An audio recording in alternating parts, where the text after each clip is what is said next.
আসসালামু আলাইকুম। Hello viewers, আজকের এই ভিডিওতে আমি cPanel থেকে কিভাবে ওয়ার্ডপ্রেস ডিলিট দিতে হয় এটা নিয়ে আলোচনা করব।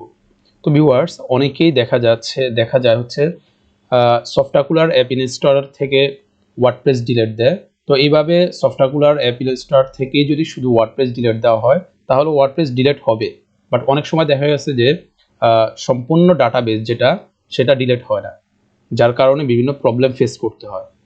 সো যাতে করে এই প্রবলেমটা এড়ানো যায় এবং এই প্রবলেম ফেস করতে না হয় তার জন্য আমরা তিনটা স্টেপ ফলো করে ওয়ার্ডপ্রেস ডিলিট করব।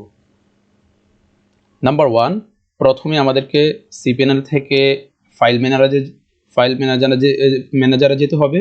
দেন সেখান থেকে আমরা আমাদের যেই ডোমেন বা সাবডোমেন, যে ডোমেন হয় তাহলে ভিউয়ার্স public_html এই ফাইল থেকে গিয়ে 𝗙𝗵𝘁𝗵𝗵 এখান থেকে রাইট ক্লিক করে ভিউতে গিয়ে ডাটাবেসটা নামটা দেখে নিতে হবে।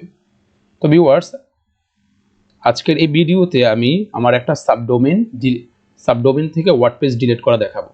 তো যার জন্য ফাইল ম্যানেজার, দেন client.jpm.ma, then wp-config.php view, then control F। তো ভিউয়ার্স, আমি যদি db_name লিখে সার্চ করি তাহলে আমি আমার ডাটাবেসটা দেখতে পাবো।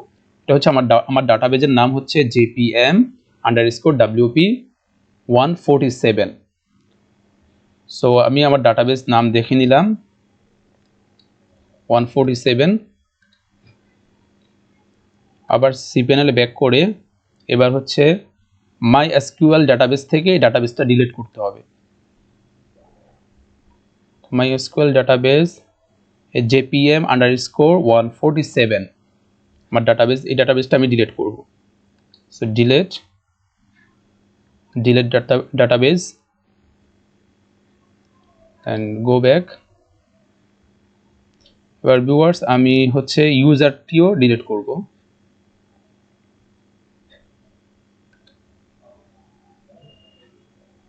Delete user, back to cPanel। তো আমার ডাটাবেসটিও ডিলিট সম্পন্ন হলো। এবার হচ্ছে এখানে সার্চ অপশনে সফটওয়্যার অ্যাপ ইনস্টলার সার্চ করতে হবে লিখে সফটওয়্যার। দেন এখানে আমি দেখতে পাচ্ছি যে ওয়ার্ডপ্রেস শো করছে। সো এখান থেকে ওভারভিউতে এসে আমার যতগুলো সাবডোমেন বা যে ডোমেনে আমার ওয়ার্ডপ্রেস উঠানো আছে সবগুলো আমি এখানে দেখতে পাবো। তো আমি চাচ্ছি আমার client.jpm.ma এই সাবডোমেন থেকে আমার ওয়ার্ডপ্রেসটা ডিলিট করতে। So click and delete, remove under installation.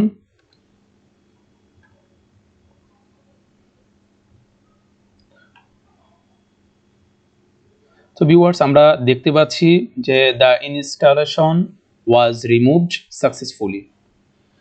তো ভিউয়ার্স, আজকে এই পর্যন্তই। আপনি যদি আমার চ্যানেলে নতুন হয়ে থাকেন তাহলে চ্যানেলটি সাবস্ক্রাইব করে বেল আইকনটি ক্লিক করে রাখবেন। আর আসসালামু আলাইকুম ওয়া রাহমাতুল্লাহ।